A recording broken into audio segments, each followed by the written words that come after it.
Welcome to Dane class 98। हम लोग पढ़े सुगम गणित भाग 3 कक्षा 8 के लिए। अभी हम लोग पढ़े चैप्टर 15 आंकड़ों का प्रयोग। पिछले क्लास में हम विविध प्रश्नमाला 15 अभी पढ़ रहे हैं। विविध प्रश्नमाला 15 का 4 नंबर क्वेश्चन तक सॉल्व कर चुके थे।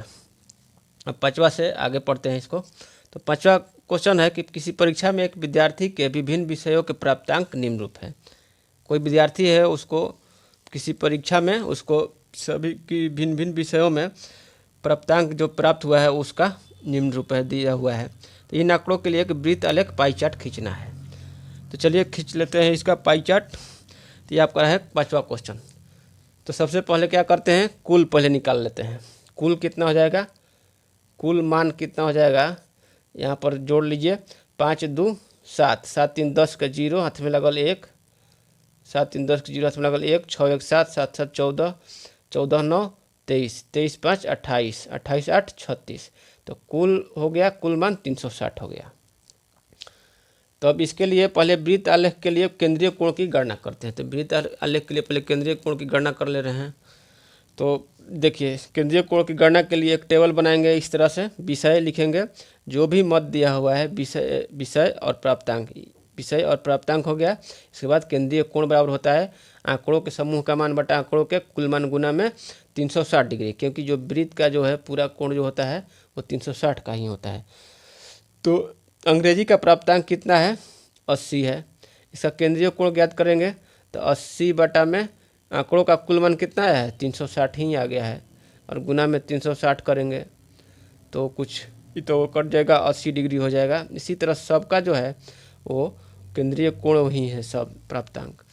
तो 80 हो गया। इसी तरह हिंदी का है 50, तो ये भी हो जाएगा 50 डिग्री हो जाएगा। 50 बटा में 360 है, गुना में 360 बराबर हो जाएगा 50 डिग्री।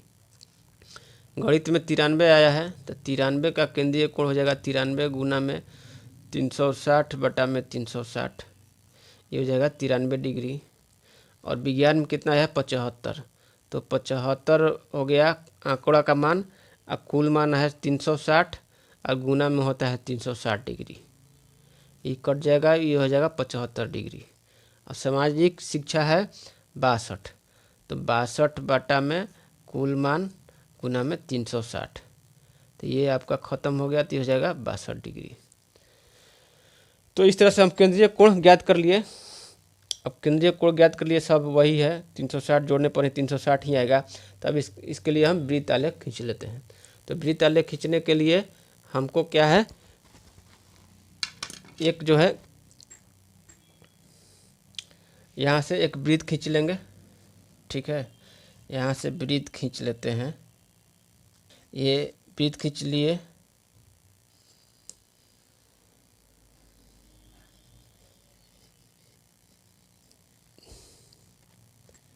अब हम क्या करेंगे, सभी जो केंद्रीय कोण है उसको चांद की सहायता से कोण खींच देना है। एक त्रिज्या पहले खींच लेते हैं, सरल सीधा एक त्रिज्या खींच लेते हैं। अब इसके बाद चांद की सहायता से अंग्रेजी का जो है मध्य 80 डिग्री है, तो डिग्री अब हम बनाएंगे यहाँ से चांद की सहायता से। तो देखिए, ये जो बिंदु है वृत्त का सेंटर और चांद का सेंटर एक जगह कर दिए, और ये इस पाई को मिला दिए इससे। अब 80 डिग्री यहाँ पर है, ठीक है।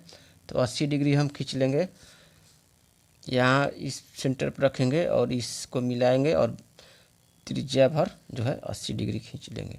ये हो गया आपका 80 डिग्री। अंग्रेजी का हो गया, हिंदी का 50 डिग्री है, तब हिंदी का 50 डिग्री जो यहाँ से खींचेंगे, यहाँ से मिला देंगे, इसको मिल गया। इसके बाद 50 डिग्री यहाँ पर हो गया, ये 50 डिग्री, 50 और 130 वाला पर जो है ये हो गया 50 डिग्री। तो यहाँ से रख कर और यहाँ जो बिंदु है इसको यहाँ से यहाँ त्रिज्या खींच लेंगे, ये हो जाएगा 50 डिग्री। हिंदी का हो गया, गणित का है 93 डिग्री। 93 डिग्री कोण भी होता है, तो 93 डिग्री हम यहाँ से खींच लेंगे, ये हो जाएगा यहाँ से, और ये यहाँ से मिला देंगे। अब देखिए 93 डिग्री कहाँ पर आ रहा है, ये तो आपका हो गया 90, ये आपका देखिए ये 90 हो गया, ठीक है।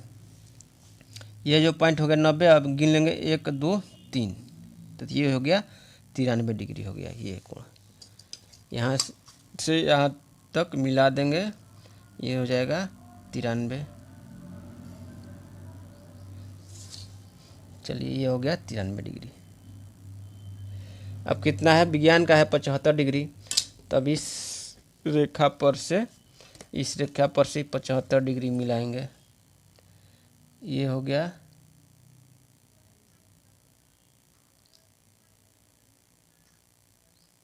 ठीक है। तो ये हो गया 70, ये हो गया 5 75, ये हो गया 75 डिग्री।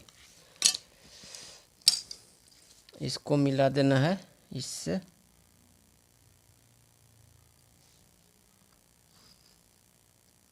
ठीक है। ये हो गया आपका 75 डिग्री। बाकी बच गया जो ये है, ये आपका 62 डिग्री हो जाएगा। तो इस तरह से हम जो है वृत्त आलेख खींच लिए, यही दर्शाना था। अब जो है जो भी मध्य है सब लिख देते हैं। अंग्रेजी 80 डिग्री वाला कौन है, ये अंग्रेजी का मध्य है, तो अंग्रेजी में जो है इसका त्रिज्यखंड ये है। हिंदी है 50 डिग्री हिंदी है, और 93 डिग्री गणित है, ये आपका गणित हो गया। और विज्ञान है 75 डिग्री वाला, तो 75 डिग्री वाला विज्ञान है। यहाँ पे लिख देंगे समाज शिक्षा जो है 62 डिग्री समाज शिक्षा। इस तरह से हमारा वृत्तालेख तैयार हो गया। अब देखते हैं 5वां नंबर हो गया। 6ठा नंबर क्वेश्चन देखते हैं। 6ठा नंबर क्वेश्चन में आ जाइए, प्रोबेबिलिटी में आ जाइए। प्रोबेबिलिटी प्रायिकता पढ़े हैं अभी पिछले ही क्लास में, तो ये आपको अभी याद होगा जल्दी से। तो छठा है कि एक थैला में 4 लाल और 9 हरा गेंद है, कुल मिलाकर कितना गेंद हो गया, 13 गेंद हो गया। 4 लाल और 9 हरा गेंद है, कुल मिलाकर 13 गेंद हो गया। तो दय प्रयोग की संख्या कितना हो गया, 13। थैले के अंदर से बिना देखे गेंद निकाली जानी है, तो एक लाल गेंद प्राप्त करने की प्रायिकता क्या है। तो यहाँ पर जो है थैला में कुल कितना है, 9 और 4 13 गेंद है, तो दय प्रयोग के कुल परिणामिक संख्या हो जाएगा 9 + 4 13 हो गया। अब लाल गेंद की प्रायिकता निकालना है, तो लाल गेंद की संख्या कितना है, 4 गो है। बिना देखे हुए निकालेंगे तो 4 गो में से कोई एक आएगा, तो इस तरह से लाल गेंद की संख्या हो गया 4। तो एक लाल गेंद प्राप्त करने की प्रायिकता क्या हो जाएगा कि लाल गेंद की संख्या बटा में दय प्रयोग के कुल परिणामों की संख्या। लाल गेंद प्राप्त करने की परिणामों की संख्या कितना होगा, 4 बटा में दय प्रयोग के परिणामों की संख्या है 13, तो 4 बटा में 13, 4 बटा में ये हो गया 13, 4 बटा में 13 आंसर हो जाएगा। छठा का ए हो गया। बी भी है क्वेश्चन, इसमें एक हरी गेंद प्राप्त करने की प्रायिकता क्या है। तो थैले में कुल गेंदों की संख्या कितना है, दय प्रयोग की कुल संख्या हो जाएगा 9 और 4 13 है, और हरा गेंद की संख्या कितना है 9। तो हरी गेंद प्राप्त करने की प्रायिकता क्या हो जाएगा, हरी गेंदों की संख्या बटा में थैलों में कुल गेंदों की संख्या। या इसको इस तरह से लिख देते हैं कि हरा गेंद प्राप्त करने के परिणामों की संख्या बटा में दय प्रयोग की कुल परिणामों की संख्या। तो दय प्रयोग के कुल परिणामों की संख्या है 13, और हरा गेंद प्राप्त करने की परिणामों की संख्या 9 है। तो इसको इस तरह से भी लिख सकते हैं, 9 बटा में कितना हो जाएगा, दय प्रयोग है 13, तो 9 बटा 13 आंसर हो जाएगा। छठा का बी हो गया। अब देखते हैं 7वां क्वेश्चन। 7वां क्वेश्चन है, 7वां क्वेश्चन है आपका अच्छी प्रकार से फेंटी हुई 52 पत्ती। ताश वाला क्वेश्चन आ गया। ताश में कितना होता है, 52 पत्तियों में एक गड्डी से 52 पत्तियों के गड्डी से एक पत्ती निकाली जानी है। तो एक लाल रंग की पत्ती प्राप्त करने की प्रायिकता क्या है। तो यहाँ पर गड्डी में 52 पत्तियाँ होती हैं, तो दय प्रयोग के कुल परिणामों की संख्या कितना हो जाएगा, 52 हो जाएगा दय प्रयोग के कुल परिणामों की संख्या। अब चूँकि ताश के 52 पत्तियों में क्या होता है, 26 काले रंग की होती है और 26 लाल रंग की पत्ती होती है। तो लाल रंग की पत्ती प्राप्त करने के परिणामों की संख्या कितना हो जाएगा, 26 हो जाएगा। लाल रंग की जो पत्ती होती है वो 26 होती है ताश के गड्डी में। तो लाल रंग की पत्ती प्राप्त करने की प्रायिकता कितना हो जाएगा, एक लाल रंग की पत्ती प्राप्त करने की प्रायिकता हो जाएगा लाल रंग के पत्ती प्राप्त करने के परिणामों की संख्या बटा में दय प्रयोग के कुल परिणामों की संख्या। तो लाल रंग के पत्ती प्राप्त करने के परिणामों की संख्या है 26 बटा में दय प्रयोग के कुल परिणामों की संख्या है 52। तो 26 दूनी 52 बराबर हो जाएगा 1/2, यही आंसर हो जाएगा। अब 8वां नंबर क्वेश्चन देख लीजिए, किताब में इसको सॉल्व कर देते हैं। 8वां नंबर क्वेश्चन है कि निम्नलिखित में सही उत्तर को चुनिए। 7 नंबर तक क्वेश्चन हो गया। 8वां नंबर है, कह रहा है कि किसी प्रेक्षण को उसके महत्तम मान एवं न्यूनतम मान दिया हुआ है, क्रमशः 25 और 12 है, तो प्रेक्षण का परिसर निम्नलिखित में कौन होगा। तो पिछले क्लास में क्या पढ़े हैं, प्रेक्षण का परिसर बराबर क्या होता है, महत्तम मान माइनस न्यूनतम मान। तो महत्तम मान 25 है और न्यूनतम मान 12 है, तो 25 में से 12 घटाइएगा तो कितना हो जाएगा, 13 हो जाएगा। तो 13 आपका आंसर हो जाएगा। बी कह रहा है कि आंकड़ों के समूह में एक विशेष आंकड़ा जितनी बार आता है उसे उस आंकड़ा का क्या कहते हैं, बारंबारता कहते हैं। बारंबार जितनी बार आता है उसको क्या कहते हैं, बारंबारता कहते हैं। बार बार कितना बार आया है वो कहलाता है बारंबारता। सभी प्रेक्षणों का योगफल 120 है और उनका माध्य 6 है, तो प्रेक्षणों की संख्या क्या है। माध्य 6 है तो माध्य बराबर 6 बराबर कितना होता है, सभी प्रेक्षणों का योगफल 120 बटा में प्रेक्षणों की होता है संख्या। मान लीजिए प्रेक्षणों की संख्या x, तो x बराबर कितना हो जाएगा, x बराबर यहाँ इधर ला जाएंगे तो ये जाएगा 120 बटा में 6 हो जाएगा। 120 बटा में 6 x बराबर तो जाएगा 6 दूनी का 12, 20 आंसर हो जाएगा इसका। प्रेक्षकों की संख्या हो जाएगा 20। ठीक है।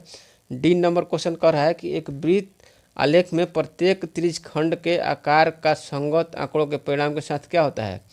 एक वृत्त आलेख में प्रत्येक त्रिज्य खंड का जो आकार होता है उस संगत आंकड़े क्या होता है, समानुपाती होता है। तो यहाँ पर हो जाएगा समानुपाती। आंकड़ों का जितना परिमाण रहता है उसी आधार पर त्रिज्यखंड का आकार होता है। जिससे आंकड़ों का परिमाण बड़ा रहा तो त्रिज्यखंड भी बड़ा होगा, आंकड़ों का परिमाण छोटा रहेगा तो त्रिज्यखंड छोटा होगा। तो क्या हो गया, समानुपाती हो गया। किसी द्वय प्रयोग के एक या अधिक परिणामों से क्या बनती है, किसी द्वय प्रयोग के एक या अधिक परिणामों से घटना बनती है, तो हो जाएगा ई का चौथा हो जाएगा।